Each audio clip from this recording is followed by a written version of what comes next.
गुन्हा झाला आहे त्या संदर्भात हे पहा, आम्ही निवडणूक अधिकाऱ्यांना रितसर ज्या दिवशी 3 तारखेला मतमोजणी होती ते आदरणीय माननीय न्यायालयाने ती 21 तारखेला ठेवली। त्या संदर्भामध्ये आम्ही मतपेटी जिथं स्ट्रॉंग रूम आहे तिथं आम्हाला गस्त घालण्यासाठी परवानगी द्या म्हणून आम्ही 3 तारखेला 4:40 आम्ही पत्र दिलं होतं आणि त्यांनी आम्हाला तोंडीसुद्धा मान्यता दिली होती। आम्ही तिथं जाऊन गस्त घालायला सुरुवात केली होती। आमच्यासोबत सर्व मीडियासुद्धा होता आणि आम्हाला ज्या स्ट्रॉंग रूमच्या बाहेर SRP जवान लावलेले आहेत तिथं 3 रजिस्टर ठेवले होते। त्या ठिकाणी पोलीस नगरसेवक म्हणजे नगरसेवक उमेदवार आणि नगराध्यक्षाचे पदाधिकारी जे उमेदवार आहेत यांना सह्यासाठी हे 3 रजिस्टर ठेवलेत। आम्हाला प्रात्यक्षिक दाखविलं। आम्ही दोन दिवस त्या सह्याला सुद्धा गेलो, सह्या केल्या आणि परत त्यांचं काय मनात आलं की मग त्यांनी सांगितलं की तुम्हाला वर येता येणार नाही, तुम्हाला खाली व्यवस्था करतो आणि आम्हाला तिथं कॅमेरा लावून खाली व्यवस्था केली। मग म्हणलं आम्ही व्यवस्था केली तर आम्ही लेखी पत्र दिलं की आम्हाला रात्रंदिवस थांबायचं आहे, त्याच्यासाठी आम्हाला तुम्ही खाली बसायची गाद्याची व्यवस्था करा। पण यांनी आम्हाला TV लावून दिली, खुर्च्या टाकल्या। आम्हाला रात्री थंडी आणि हे असल्यामुळं रात्रभर थांबायचं असल्यामुळं आम्ही निवडणूक निर्णय अधिकाऱ्याला पत्र दिलं की आम्हाला कुठली तरी व्यवस्था गाद्या तुम्ही नसाल तर आम्ही देऊ।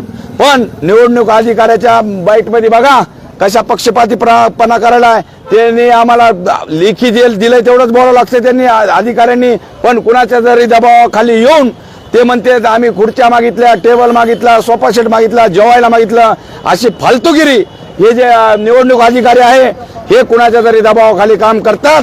आणि आता याच्यावर सिद्ध झालंय की यांनी आमच्यावर गुन्हे दाखल केलेत। कशामुळे केलेत तर आम्हाला कायद्याने अधिकार दिलेला आहे।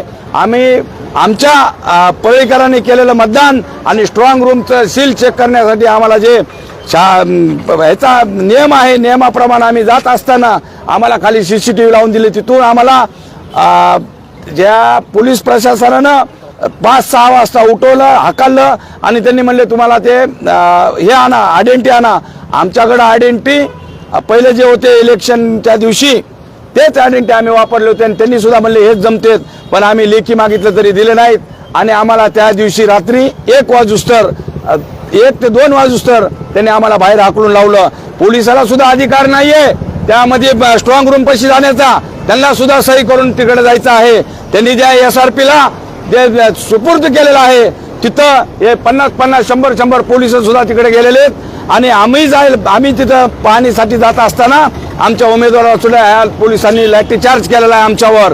आम्हाला कुठल्याही प्रकारचे रात्री गस्त घालू दिली नाही आणि कुठल्याही प्रकारचं लेखी दिलं नाही आणि आमच्यावरच लेखी तक्रार केली की आम्ही म्हणजे इथं गोंधळ केला म्हणून। सगळ्यात जास्त गोंधळ त्या पोलीस लोकांचा आहे। ह्या CCTV मध्ये पहा, यांना कोणी परमिशन दिली की स्ट्रॉंग रूम मध्ये जायची, सही घेतल्याशिवाय कोणाला मध्ये आतमध्ये जाता येत नाही।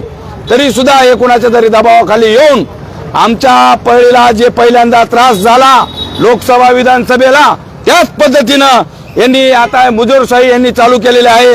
हे कुणाच्या तरी दबावाखाली काम करत आहेत। रोज बघा तुम्ही एक दिवस जसा वाढत आहे तसं वातावरण हे गर्दा करत आहेत, वेगवेगळ्या पद्धतीचे आमच्यावरच आरोप करीत आहेत। आम्ही परळीच्या जनतेनं दिलेले मतं मग ते आम्हाला दिलेले असतील किंवा विरोधी पक्षाला दिलेले असतील किंवा अपक्ष लोकांना दिलेले असतील, आम्ही घटनेप्रमाणे आम्ही मागणी केली, पण यांची मुजोरशाही अजून कमी झालेलं नाही। ह्यांना आत्तापासून सवय लागलेली आहे कुणाचं जरी ऐकायचं आणि निर्णय घ्यायचा। मी तर म्हणतो या पोलीस यंत्रणेमध्ये जेवढे कोणी अधिकारी आहेत, जेवढे कोणी ह्याच्यामध्ये मतदानाचे ते हे अधिकारी आहेत, हे लोक यांचे फोन रेकॉर्ड यांनी सुद्धा तपासावे। मी आता रीतसर पत्र सुद्धा देणार आहे, कारण यांचा आता डाव वेगळा दिसायला। मी त्या दिवशीच्या ह्याच्यामध्ये सांगितलं होतं इलेक्शन कमिशनरच्या मनामध्ये काहीतरी काळवेंद्र आहे आणि त्याच पद्धतीने यांचं वाटचाल सुरू झालेले आहे।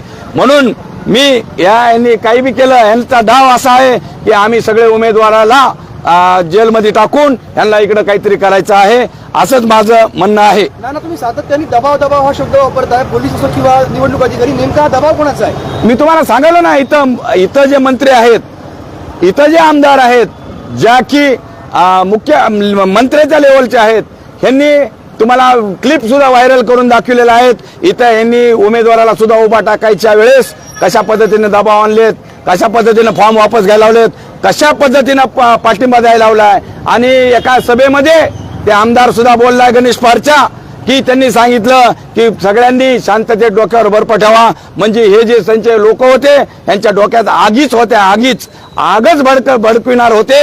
पण त्यांनी स्वतःच आदेशित केलंय की तुम्ही डोक्यावर बर्फ ठेवा आणि इलेक्शन झाल्यानंतर मी माझ्या पद्धतीनं मला काय करायचंय ते मी करतो। ही क्लिप सुद्धा तुम्हाला सगळ्यांनी पाहिली असेल आणि ते त्यांना काय करायचं आहे ते आता चालू केलेलं आहे, कशा पद्धतीनं दबाव तंत्र। म्हणूनच सांगालो यांचा दबाव आहे। यांच्या भाषणातला ते क्लिप बघा शेवटच्या दिवशीची, यांचं काय म्हणणं आहे मी माझं बघतो, म्हणजे काय बघणार आहेत, मतदान झाल्यानंतर काय हे करणार आहेत, हेच तुम्हाला सांगालो की या यंत्रणेला हातात घेऊन यांनी आता बघायला चालू केलेलं आहे। ह्याचीच भीती आम्हाला आहे, म्हणून आम्ही 10 वेळेस सांगालो या यंत्रणेवर आमचा कुठलाही भरोसा नाही। नाना तुम्ही स्टंटबाजी करताय असा तुमच्यावर आरोप केला जातो। हो, पण स्टंटबाजी काय याच्यात? मी जे मागण्या केल्यात तेवढे मान्य केल्यात, ह्याला स्टंट म्हणायचं का? बरं, माझा स्टंट जर असेल तर मी सर्व पक्षाच्याच उमेदवारासाठी तिथं बसण्याची व्यवस्था मागितलेली आहे। त्या जिथं आपली स्ट्रॉंग रूम आहे तिथं 10-5 लोक पोलिसांच्या वेशामध्ये दिसत आहेत, पण कोण आहेत याची यादी त्यांनी लावायला पाहिजे। म्हणजे ड्युट्या कोण करायले ह्याची सुद्धा यादी त्यांनी लावायला पाहिजे। ह्यांच्या मनमानाने काय चालू आहे ह्याचं सुद्धा आम्हाला सगळं माहिती पाहिजे, कारण घटनेनं दिलेला अधिकार आम्हाला आहे। आणि कोणचं स्टंटबाजी केली यांनी प्रत्यक्षात सांगावं। उगाच काहीतरी स्टंटबाजी, काय हे स्टंट आहे का? आम्हालाच हाकलून लावायचं त्या बूथमधून, त्या ह्याच्यामधून स्ट्रॉंग रूमच्या बाहेर, आणि आम्हाला स्टंटबाजी म्हणायची, ही कुठला न्याय आहे? तुमच्यावर गुन्हे दाखल झाले आहेत, कोणते कलम आहे तुम्हाला कळलंय का? हे पहा, मी आता पोलीस स्टेशनला जाऊन आलेलो आहे। त्यांनी अद्यापही त्यांनी सांगितलं नाही, फक्त म्हणजे हे जिथं आपण ते 344 काहीतरी जमावबंदीचा काहीतरी गुन्हा हे आहे म्हणून त्यांनी सांगितलं। पण मी एकटाच आलेलो आहे, तुम्ही CCTV मध्ये पहा, कारण परळी शहरातली सर्व जनता 70 ते 80 उमेदवार आहेत, वेगवेगळ्या प्रकारचे त्यांचे प्रतिनिधी आहेत, हे सर्वजण इथं आलेले होते। हे माझ्यासोबतचे कोणीही नव्हते, आणि आमचे उमेदवार असतील त्यांचे उमेदवार असतील, तुम्ही पाहिले कशा पद्धतीचं जाती स्वरूप देऊन दंगल पेटवायचा ह्यांचा राजकीय स्टंट सुद्धा काल तुम्हाला त्या टीव्हीवर दाखवला आहे।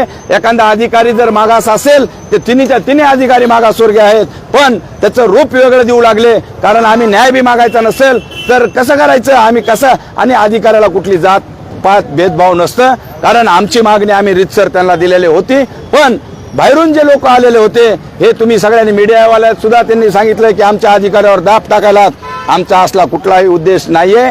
आम्ही सर्वसामान्य जनतेनं दिलेल्या मताचा अधिकार आणि जे मतदान केलं त्याच्या संरक्षणासाठीच आमची तळमळ आहे। आम्ही कुठलाही गोंधळ आणि कुठलाही काही विषय केला नाही, उलट हेच दबावाखाली काम करून परळीच्या पोलीस आणि इलेक्शन जे अधिकारी आहेत हेच गोंधळ करण्याचा प्रयत्न करायचे। आम्ही लेखी दिलं तर त्यांनी लेखीच द्यायला पाहिजे।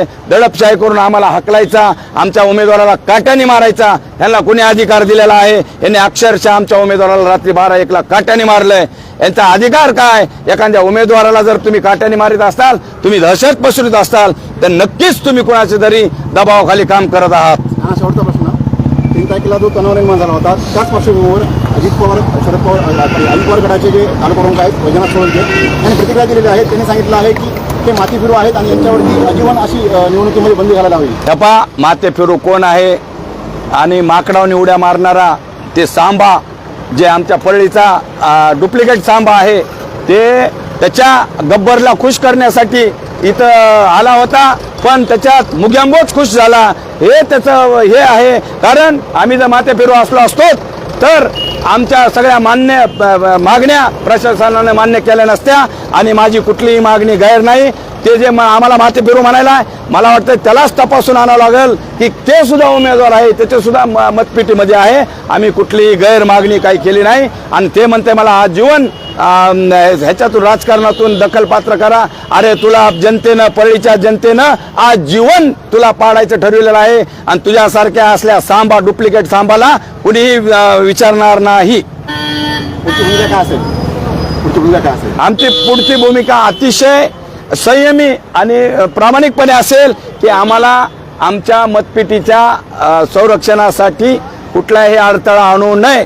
आम्ही अशी वारंवार ह्यांना विनंती केलेली आहे आणि विनंतीला त्यांनी सुद्धा मान द्यावा. कुठलाही तणाव आणि कुणाच्या दबावाखाली त्यांनी काम करू नये, कारण आम्हाला अजून 10-12 दिवस काढायचे आहेत. वेगवेगळे प्रयोग करून कुणाच्या तरी ऐकून वेगवेगळे रोज प्रयोग त्यांचे चालू आहेत आणि आमच्यासारख्या सामान्य माणसाला वेठी धरायचं काम आणि जेलमध्ये घालायचं काम हे प्रशासन करत आहे. तुम्ही ह्याच्या आधी परळीत बघितलं आहे, कुणी जर आवाज उठवायला केला तर कुणाला वेगवेगळ्या पद्धतीनं गुन्हे दाखल केलेले आहेत. कुणावर खोट्या अॅट्रॉसिटी केल्यात, कुणावर काहीतरी खुनाचे आरोप केलेत, कुणावर काहीतरी केलंय. ह्यांची ही मालिका कायम चालू आहे. आम्ही असल्या मालिकेला किंवा असल्या गिद्धड भपकीला देणारे माणसं नाहीत. आम्ही बाहेर निघालो आहोत ते परळीच्या संरक्षणासाठी आणि परळीच्या हक्कासाठी आणि न्यायासाठी.